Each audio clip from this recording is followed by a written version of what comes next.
사순절 두 번째 주일 하나님의 말씀을 함께 읽고 나누겠습니다.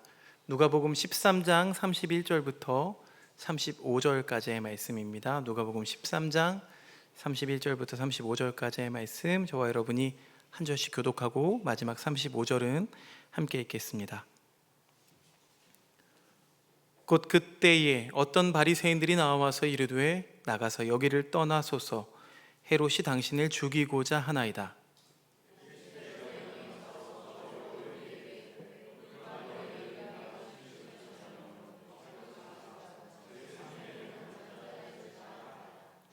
그러나 오늘과 내일과 모레는 내가 갈 길을 가야 하리니 선지자가 예루살렘 밖에서는 죽는 법이 없느니라.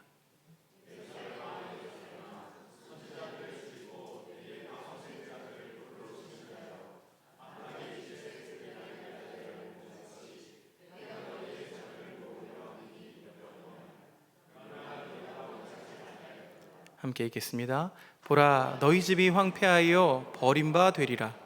내가 너희에게 이르노니 너희가 주의 이름으로 오시는 이를 찬송하리로다 할 때까지는 나를 보지 못하리라 하시니라. 아멘. 네, 어느덧 사순절이 시작된 지 열흘이나 지났습니다. 여러분의 시선이 좀 바뀌었는지요? 또 우리의 마음이 조금은 바뀌었는지 묻고 싶습니다. 계절로는 이미 봄이건만 쉬 물러나지 않으려는 겨울이 꽃샘추위로 사람들의 옷깃을 자꾸만 끌어올리게 합니다. 그렇듯 우리 마음 안은 어둠과 빛이 서로 갈등합니다. 거룩과 세속이 갈등을 빚어내면서 변화를 쉬 용납하지 않습니다. 그런 우리들에게 이 사순이라는 절기는 환영받기 어렵습니다. 그럼에도 성경은 말합니다. 단호하게 사람은 흙으로부터 왔으니 흙으로 돌아갈 것을 기억하자며 우리 시선의 영점을 다시 하나님께 맞춥니다. 어둡고 속된 것들과의 싸움에서 결연히 승리할 것을 우리에게 당부합니다. 지난주 말씀에서 우리는 참 집요한 마귀의 세 가지 유혹을 보았습니다. 마귀의 유혹이 집요한 만큼 예수님의 응전은 더 빛이 났죠. 말씀보다 카이사르의 검이 더 매력적으로 보이는 그런 세상이지만 주님은 말씀으로 그 세속의 매력을 넘어서십니다. 자, 이렇게 예수님께서 말씀으로 유혹을 이겨내신 이야기가 우리에게 중요한 까닭은 무엇일까요? 우리들 역시 말씀으로 내 마음을 채워서 유혹을 이기는 삶을 살아내라고 말씀하시는 그 주님의 당부가 아닐까요? 사랑하는 행복을 나누는 하나교회 교우 여러분, 세상은 우리를 속입니다. 권력과 돈은 아주 매력적입니다. 이내 우리들의 마음이 어두워져서 빛이신 말씀을 내팽개치고 세속의 사람, 아니 세속의 노예로 살아가게 만듭니다. 그런 우리들에게 찾아온 이 사순절을 여러분 환영하십시오. 이 사순의 시간에 부활의 능력, 그 말씀의 능력을 힘입어 유혹을 이겨내는 삶을 차곡차곡 채워가시기를 빕니다. 자, 한 주간 필사하면서 창세기 아브라함 이야기를 많이 보게 되었는데요, 이 아브라함의 이야기를 통해서 우리를 기억하게 하신 겁니다. 하나님은 아브라함에게 뭐라고 말씀하셨나요? 자기 생각을 버리고 하나님의 언약을 받아들일 것을 요청합니다. 신약의 서신서에서도 사도 바울은 땅의 일을 생각하는 사람들, 그들에게 요청합니다. 우리의 시민권은 하늘에 있다 라고 이야기하며 땅이 아닌 하늘을 바라볼 것을 우리에게 요청합니다. 자, 오늘 말씀 복음서에서 주님은 이 바리새인 몇 주로부터 헤롯이 당신을 죽이려고 한다라는 소식을 듣게 됩니다.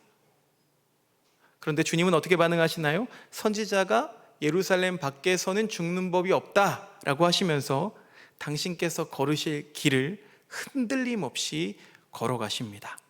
13장 31절 말씀 같이 읽어보겠습니다. 시작. 곧 그때에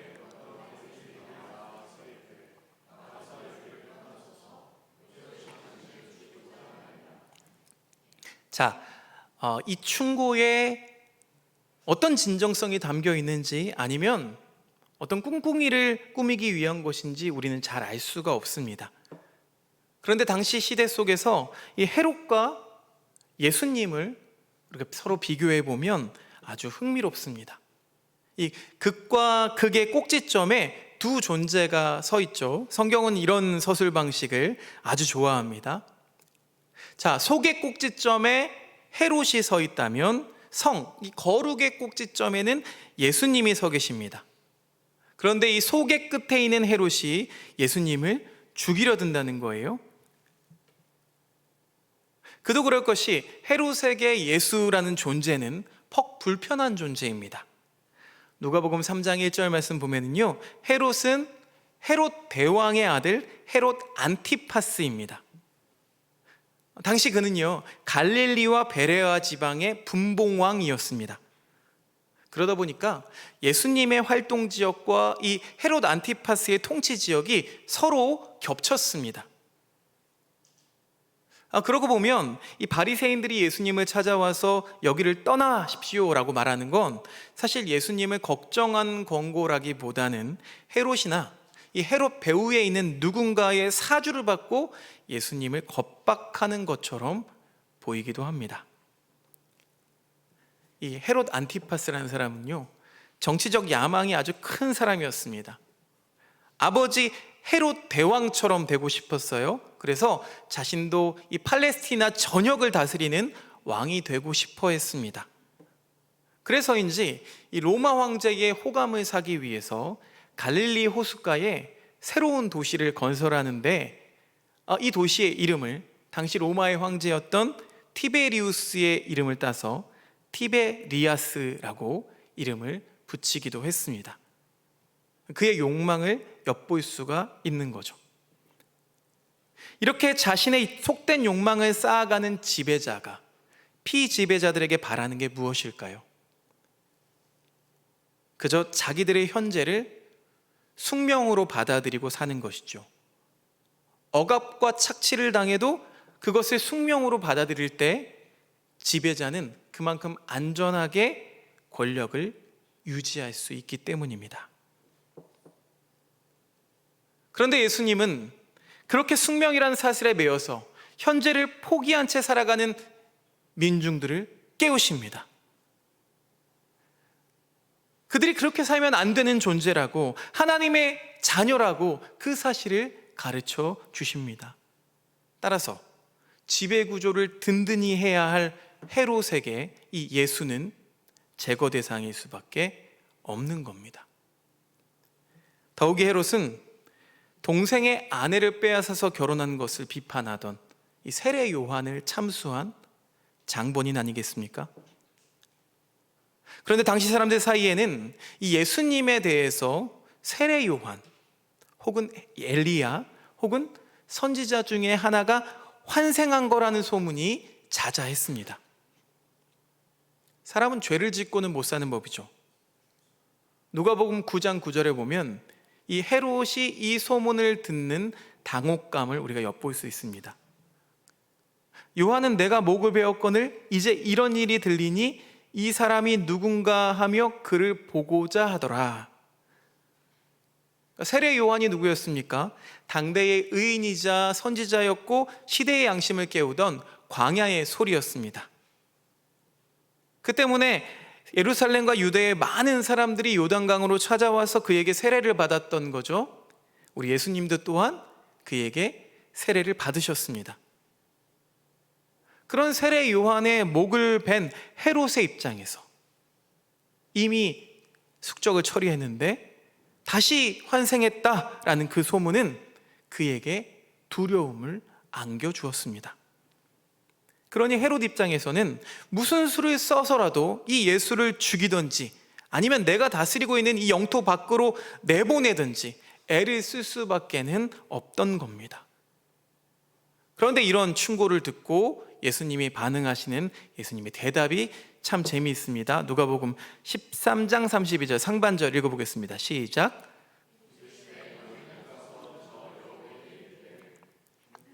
우리가 여우라고 하면은 막 꼬리 9개 달린 여우 해가지고 아우 저 여우 같은 뭐 하면서 얘기하죠. 그것처럼 성경에도요, 이 여우는 교활하고 간교한 자를 상징합니다.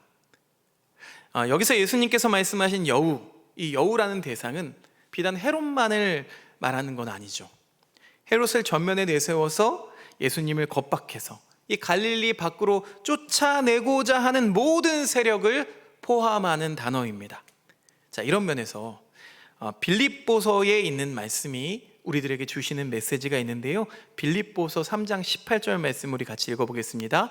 시작. 내가 여러 번 너희에게 말하였거니와.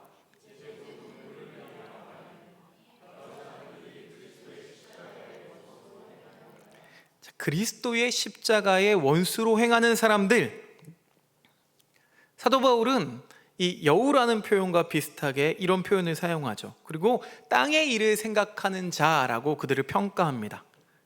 공동번역 성경에서는 이 부분을 세상 일에만 마음을 쓰는 자라고 번역합니다.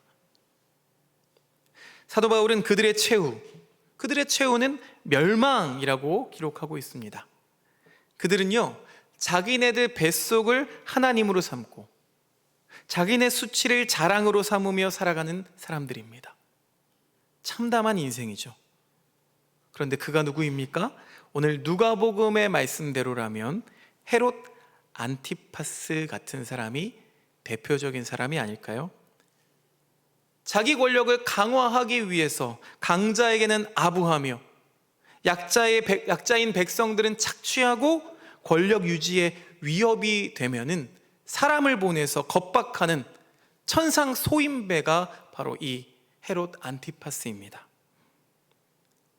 그는 말씀보다 빵을 선택해 살아가는 사람이고 자기의 권력을 위해서라면 악마에게 1000번이라도 절할 수 있는 그런 사람입니다. 참으로 불행한 인생입니다. 자, 그런 헤롯에게 겁박받은 주님이 어떤 반응을 보이시는지 말씀을 통해 보겠습니다. 32절부터 33절 말씀 계속해서 읽어보겠습니다. 시작. 가서 그 여우에게 전하기를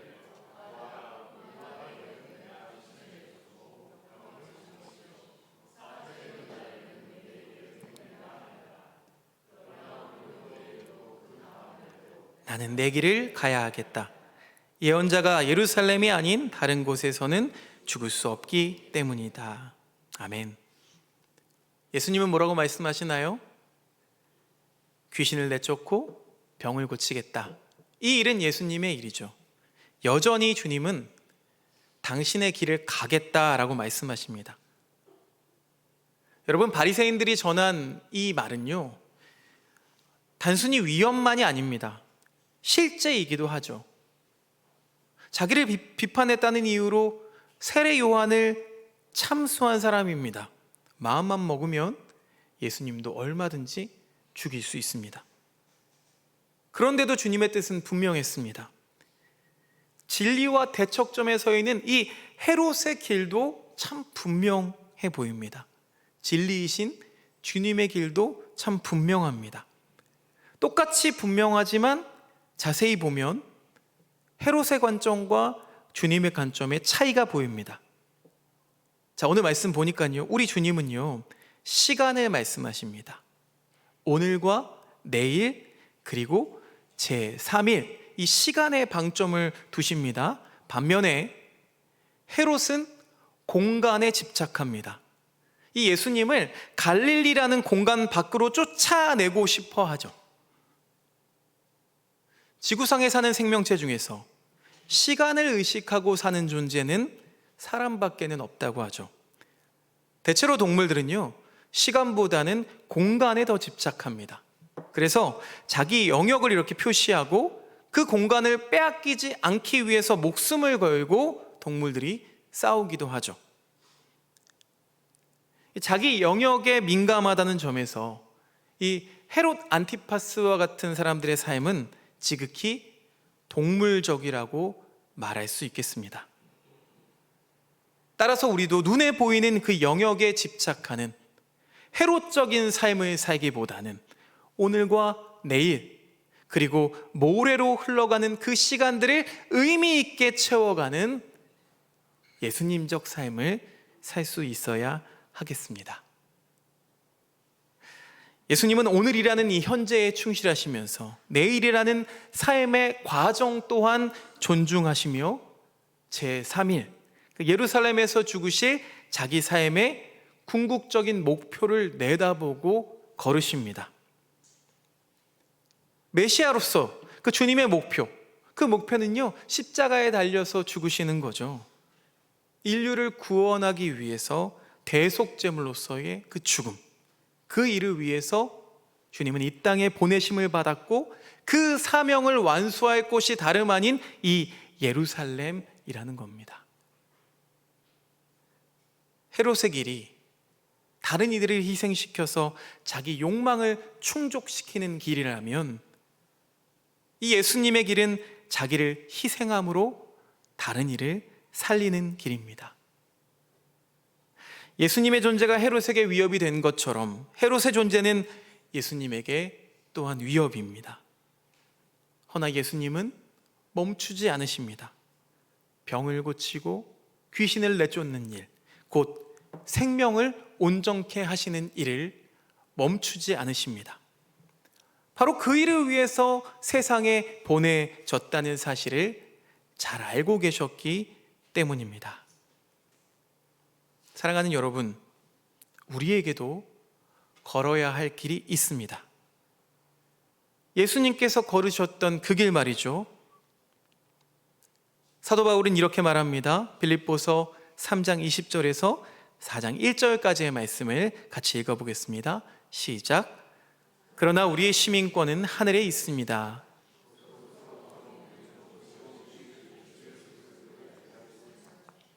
그분은 만물을 복종시킬 수 있는 권능으로 우리의 비천한 몸을 변화시키셔서 자기의 영광스러운 몸과 같은 모습이 되게 하실 것입니다.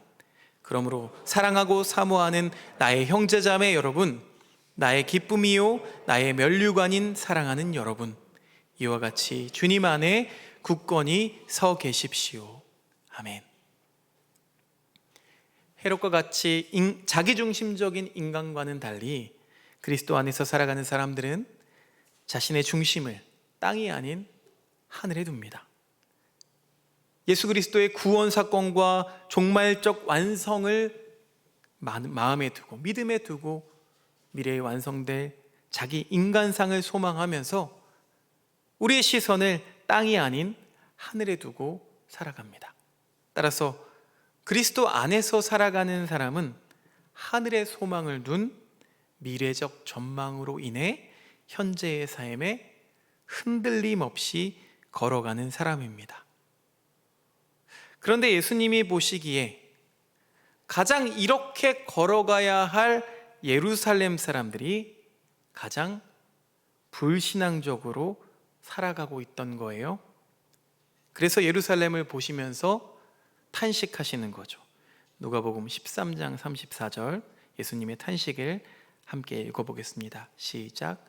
예루살렘아 예루살렘아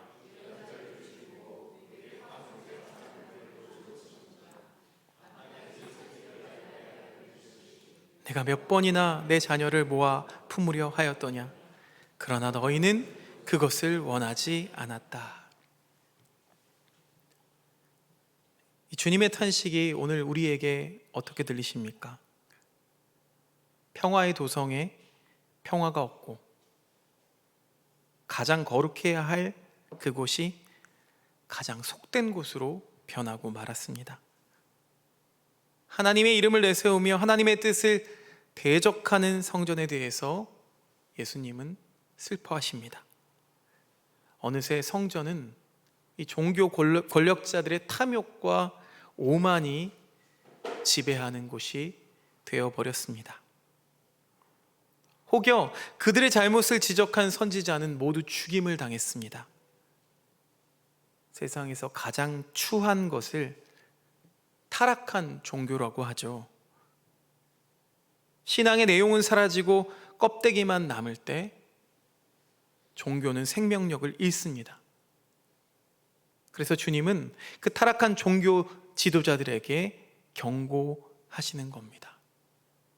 35절 말씀 이어서 함께 읽어보겠습니다. 시작. 보라, 너희 집이 황폐하여 버림바 되리라. 보라, 너희 집이 황폐하여 버림바 되리라. 그들이 그렇게 사랑하고 지키고 싶어 하는 곳, 그러나 그곳의 주인이신 하나님은 그들을 원치 않으셨습니다. 결과는 참혹했습니다. 생명을 잃어버린 종교는 본능적으로 폭력과 손을 잡기 마련입니다. 생명을 살리기 위해서 힘써야 할 종교 지도자들이 오히려 예수를 없애려고 꾸몄던 그 음모를 여러분 한번 보십시오.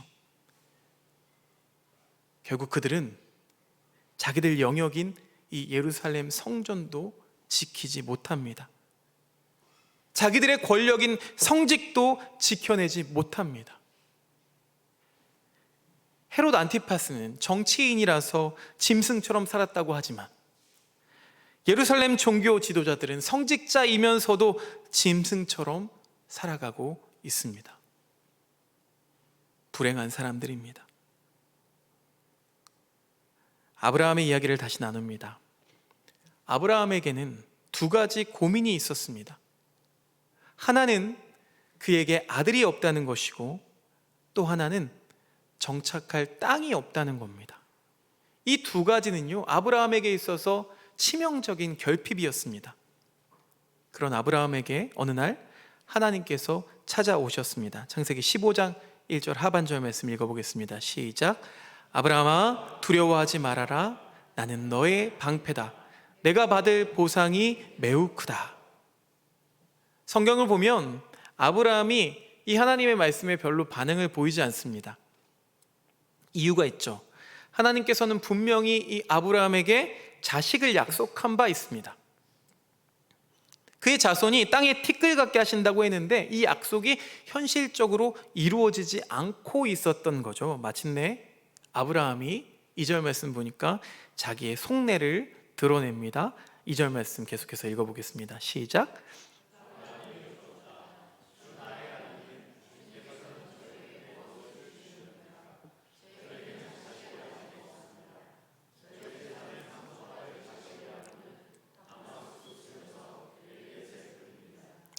자, 이 아브라함의 이야기를 보면서 우리는 아브라함이 이미 자기 길을 정했다는 걸 알 수가 있습니다.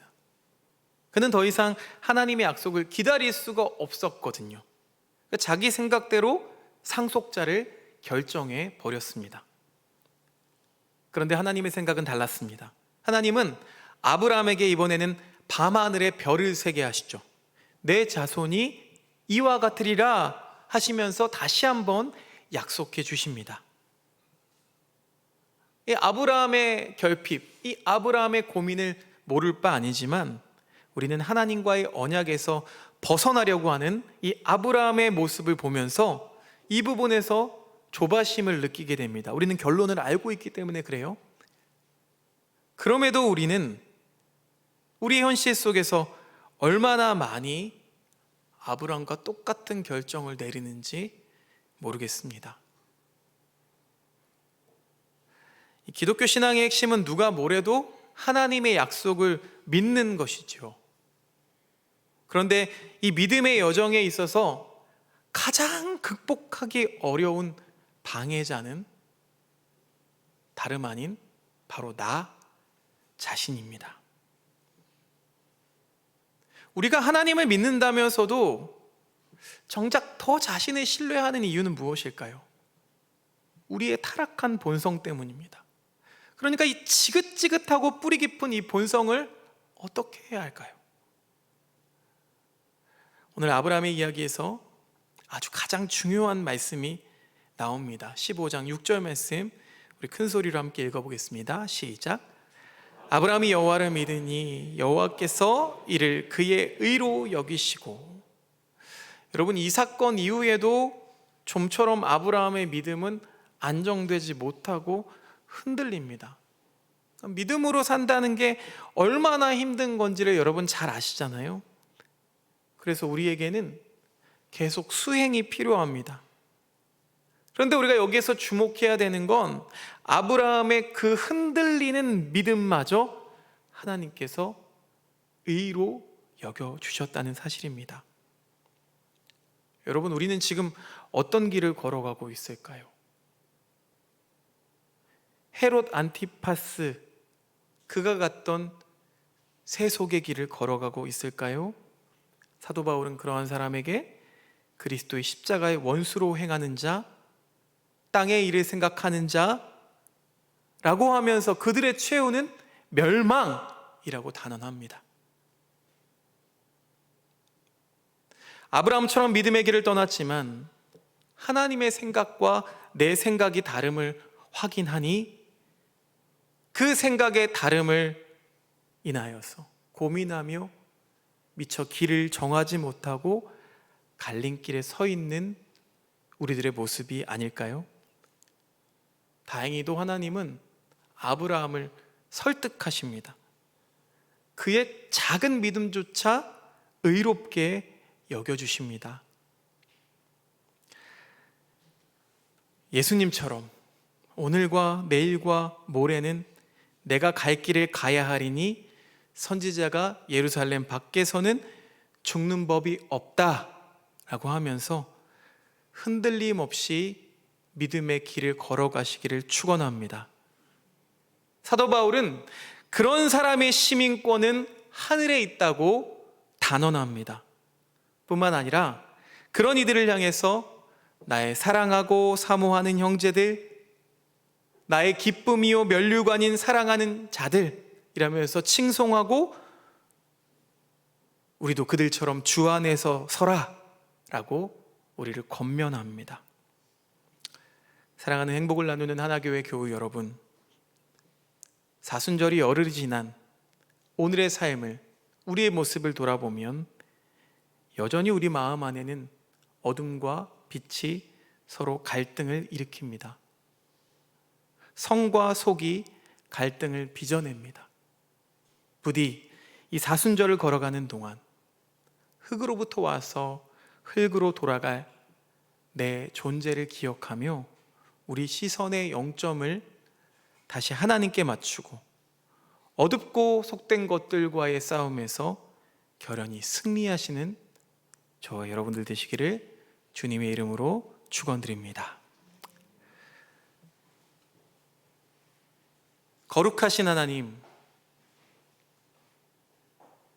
거룩하신 주님이 우리를 의롭다 하셨으니 우리가 의로움을 힘입을 수 있음을 고백합니다. 그것이 은총임을 고백합니다. 은총을 잃어버리고 살아가면 속의 사람, 땅의 것만 생각하는 사람, 곧 멸망하고 말 그 사람들처럼 살아가게 됩니다. 그러나 흙으로 와서 흙으로 돌아가는 우리들을 하나님의 자녀 삼으신 그 은총을 기억하면 우리가 가는 길도 주님께서 가신 길과 같을 수 있사오니 주님, 우리를 그 길로 인도하여 주시옵소서. 우리를 초청하여 주시옵소서. 우리의 작은 믿음을 의롭다 여겨 주시옵소서. 남은 사순 기간 동안 우리가 믿음으로 그 길을 걸어갈 때에 하나님 흔들림 없이 그 길을 걷게 하여 주시옵소서. 예수 그리스도의 이름으로 기도드리옵나이다. 아멘.